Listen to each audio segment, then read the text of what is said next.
Mi nombre es Javier Hernández, y si algo he aprendido en 102 años de vida es que el corazón nunca miente. Puede que la cabeza se nos haga bolas, que los demás intenten convencerte de cosas que no tienen sentido, que el mundo entero te señale con el dedo y diga que estás equivocado. Pero el corazón, ese necio que uno lleva en el pecho, sabe muy bien lo que quiere, y el mío siempre lo supo. Crecí en Tepatitlán, un pueblo en los altos de Jalisco, donde el olor a tierra mojada después de la lluvia era mejor que cualquier perfume caro, y donde el canto de los grillos por la noche valía más que toda la música que escuché después. Eran otros tiempos, tiempos en que la gente vivía de lo que sembraba y comía con gratitud lo que la tierra le ofrecía. Mi padre, don Benito, era carnicero, un hombre de pocas palabras, pero de manos fuertes y corazón generoso. Todos los días, tempranito, me despertaba el olor a carne fresca y el sonido del machete golpeando el tronco de madera allá en el traspatio de la casa. Mi madre, doña Lourdes, era otra historia. Mujer menudita, de cabello negro y ojos que parecían guardar un secreto eterno. Ella era la reina de nuestra cocina. Nadie en el pueblo preparaba unas papas como ella. Las cocinaba con mantequilla de rancho, de esa bien amarilla que traía el compadre Antonio de su rancho, y les echaba unas hojitas de hierbas de olor que ella misma cortaba de su hortaliza. El resultado era algo que nunca más volví a encontrar en ninguna parte del mundo. Y mire que le he dado vueltas, ¿eh? He andado mucho. Pero fue aquí, en este pueblito, que mi vida tomó el primer gran rumbo inesperado. Yo tenía 27 años cuando conocí a Graciela. Gracielita, como todos le decían, hija del boticario de la plaza principal, una muchacha estudiosa, de voz suave y sonrisa tímida que se asomaba despacito, como si a ella misma le diera pena ser tan bonita. Nos encontramos en una kermés de la escuela pública. Yo estaba ahí a fuerzas, acompañando a mi primo Ramiro, que andaba loco por la prima de ella, y ahí la vida me jugó una mala pasada. En lugar de que fuera Ramiro el que se enamorara esa noche, fui yo. Fui yo el que se quedó parado debajo del papel picado de colores, viendo a esa muchacha bailar en el grupo folclórico como si el mundo entero se hubiera detenido solo para que yo la viera. Empezamos a vernos a escondidas. Su padre, don Florencio, no me veía con buenos ojos. Para él, el hijo de un carnicero no tenía futuro suficiente para la hija de un boticario. Aquello me dolía de una forma que nunca le conté a nadie, porque yo sabía que podía darle una buena vida a Graciela. Yo sabía de dónde venía, pero también sabía a dónde quería llegar, así que le eché ganas. Trabajaba en la carnicería de mi padre de día y estudiaba contaduría por las noches en un pueblo vecino, pagando el camión con el dinero que juntaba centavo a centavo. Graciela sabía todo eso, y ella también me amaba, con ese amor callado y firme que solo quienes crecieron escuchando mucha música ranchera saben tener. Nos veíamos a la orilla del arroyo, debajo de un amate que se convirtió en nuestro lugar en el mundo. A veces yo le llevaba una canasta con pan de masa madre que había aprendido a hacer con doña Nieves, una vieja vecina de mi madre, y unas rebanadas de queso fresco. Ella llevaba jitomates del huerto de su padre que, a pesar de todo, tenía la hortaliza más generosa de la calle. Comíamos ahí, platicábamos de la vida, de lo que íbamos a hacer de grandes. Y yo, que ya tenía 27 años, me sentía por primera vez creciendo de verdad. El problema llegó un día de octubre. Lo recuerdo como si fuera hoy, el cielo encapotado, amenazando lluvia desde el mediodía. Don Florencio apareció en la carnicería de mi padre. Entró con el sombrero en la mano, lo que ya era señal de que la cosa era seria, porque ese señor no se quitaba el sombrero por nadie. mandó a los demás que salieran y se quedó ahí, frente a mí, mirándome a los ojos un buen rato antes de hablar. Dijo que sabía lo de Graciela y yo. Dijo que no tenía nada en mi contra como persona, pero que tenía planes para su hija. Planes que incluían la Ciudad de México, una universidad pública, un futuro que él había diseñado desde que ella tenía 10 años, y dijo que si yo la amaba de verdad, la dejaría ir. Aquellas palabras se me quedaron clavadas como una espina. No porque me hirieran, sino porque yo sabía que no estaba equivocado. Graciela era brillante. Merecía mucho más de lo que Tepatitlán podía ofrecerle en esa época. Yo lo sabía mejor que nadie, y fue lo más difícil que he hecho en mi vida, más difícil que levantarme a las 4 de la mañana con el frío de los altos de Jalisco, más difícil que estudiar con los ojos ardiendo después de un día entero de trabajo pesado, más difícil que cualquier otra cosa que vino después.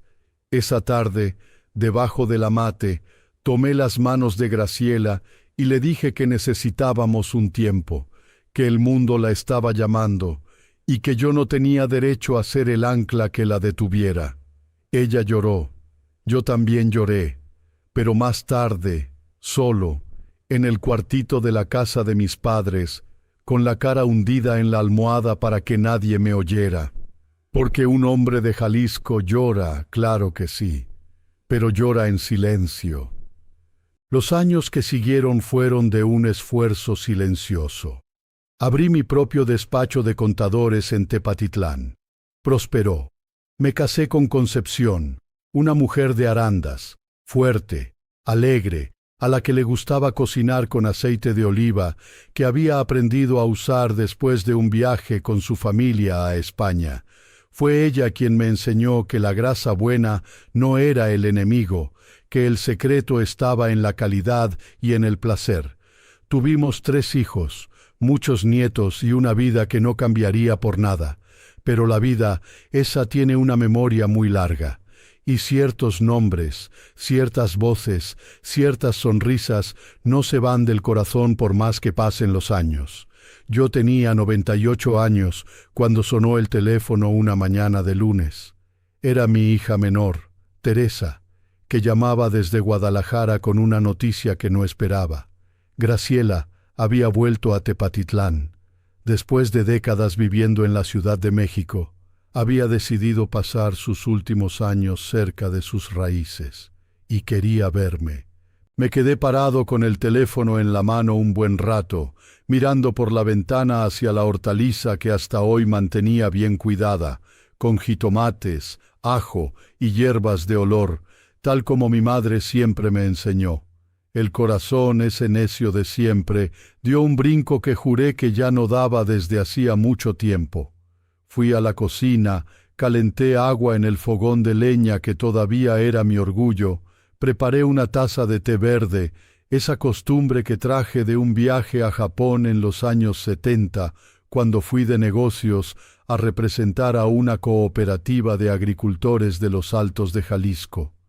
El té siempre fue para mí un momento de pausa, de respirar hondo y dejar que los pensamientos se asentaran como las hojas en el fondo de un vaso. Me senté ahí en la mesa de la cocina, con las manos alrededor de la taza caliente, y me quedé pensando en cuánto tiempo había pasado. Décadas. Una vida entera de decisiones, de alegrías, de pérdidas suaves y de nuevos comienzos valientes. Concepción se había ido hacía 6 años, de manera tranquila y serena, como vivió, y desde entonces yo vivía con mi hija Teresa, una mujer de 55 años, maestra jubilada, que me cuidaba con una dedicación que a veces me daba pena, porque yo todavía me sentía capaz de mucho.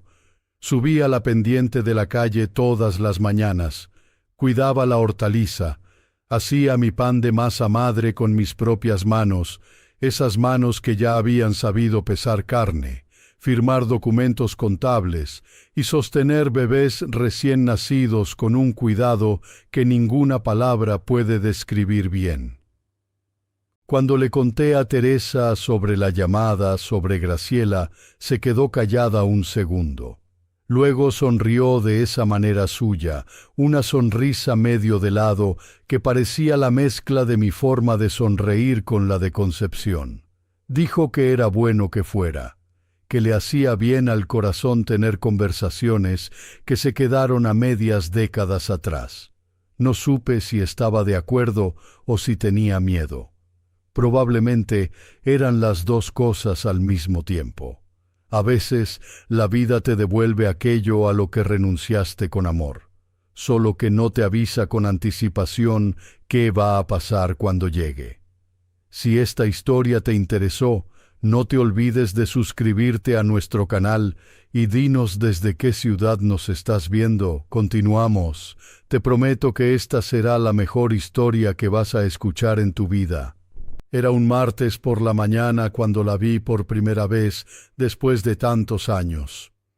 Teresa me llevó en coche hasta la casa donde se hospedaba Graciela, una casona antigua en la calle del Rosario, con un porche de madera y jazmines trepando por la reja, como si siempre hubieran estado ahí esperando a alguien. Me bajé del coche despacio, con mi bastón en la mano izquierda, no por debilidad, sino por costumbre. Mi hija se quedó en el coche y dijo que volvería por mí en 1 hora. Ella sabía que era un encuentro que necesitaba suceder sin público. La puerta se abrió incluso antes de que yo tocara, y ahí estaba ella, Graciela, con el cabello blanco, recogido en un chongo discreto, con los mismos ojos que yo había guardado en la memoria durante décadas.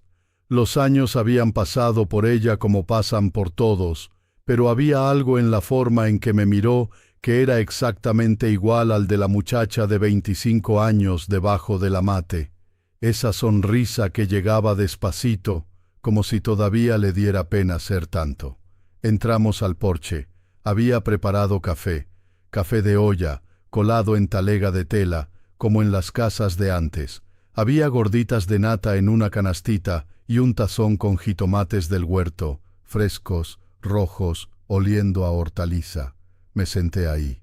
Miré esa mesa y sentí una opresión en el pecho que no era de enfermedad, era de reconocimiento, de una nostalgia que por fin encuentra su domicilio correcto.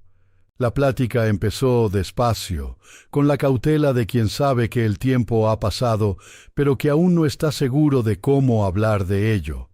Me contó de su vida en la Ciudad de México, de la universidad, de su matrimonio con un ingeniero llamado Helio, un buen hombre, que se había ido unos años antes de manera serena, de sus 2 hijos que habían hecho su carrera por todo el país, de cómo había llegado a un punto en su vida en que sintió unas ganas irresistibles de volver a sus raíces, de ver de nuevo la plaza donde creció, la botica de su padre que ahora era otra cosa, la escuela donde bailó en la kermés la noche en que todo comenzó.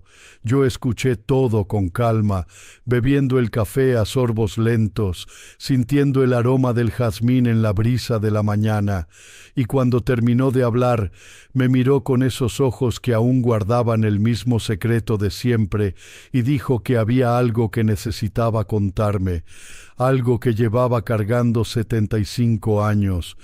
El corazón se me aceleró en el pecho. Le dije que podía contarme. Respiró hondo. Luego dijo que, antes de irse a la Ciudad de México, me había dejado una carta que le había entregado a Ramiro, mi primo, pidiéndole que me la diera. Una carta en la que decía que entendía lo que yo había hecho, que sabía que había actuado por amor, pero que ella también amaba Tepatitlán y se habría quedado si yo se lo hubiera pedido, que el futuro que su padre había planeado podría haber sido diferente si yo le hubiera tendido la mano y le hubiera dicho que se quedara. Me quedé mirándola fijamente.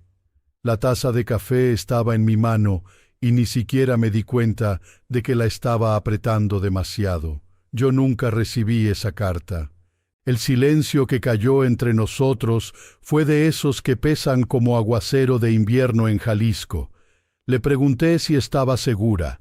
Dijo que sí, que había esperado semanas, que había llorado mucho pensando que yo había decidido no responder, que había asumido que era la confirmación de que estaba de acuerdo con la decisión de su padre, y que, con el corazón roto, había hecho las maletas y se había ido a la Ciudad de México, creyendo que yo no la había amado lo suficiente como para pedirle que se quedara. Sentí que algo dentro de mí se reorganizaba, como un mueble antiguo que empujas de lugar y descubres que debajo de él había una ventana todo el tiempo.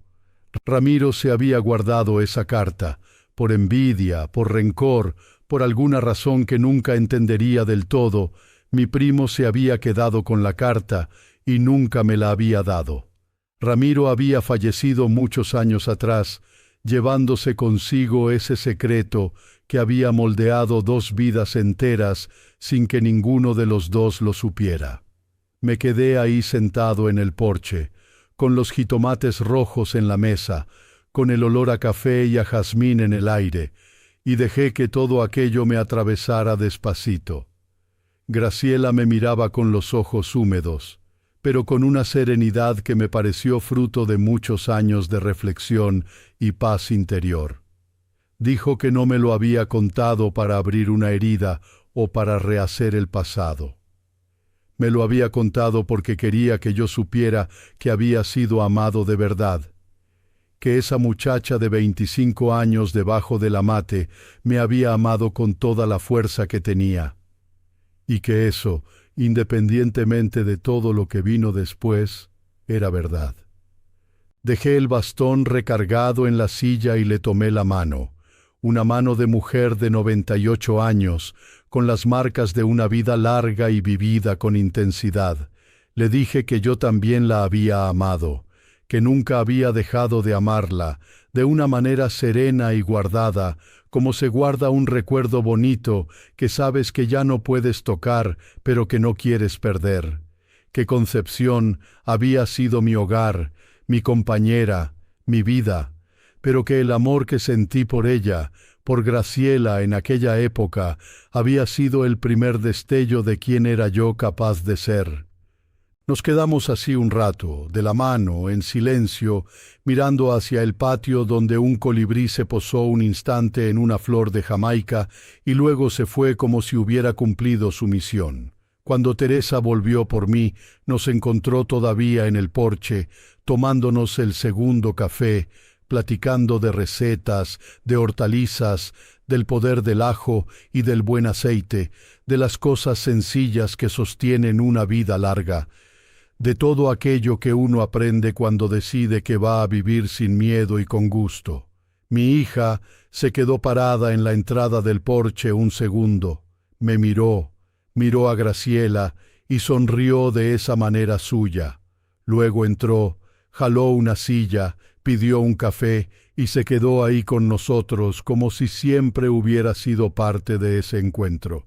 102 años de vida me han enseñado muchas cosas, que la mantequilla buena es mejor que cualquier sustituto, que el ajo fresco cura más que una medicina cara, que el chocolate amargo del 70% es alegría concentrada en un pedacito, que el pan de masa madre hecho con las manos tiene un sabor que no existe en ningún empaque, que un buen aceite de oliva sobre un jitomate fresco recién cortado de tu propia hortaliza es una de las delicias más grandes que la vida puede ofrecer, que una taza de té verde al atardecer vale más que cualquier preocupación por el día siguiente, que las papas cocidas con mantequilla y crema son memoria afectiva, son raíz, son identidad.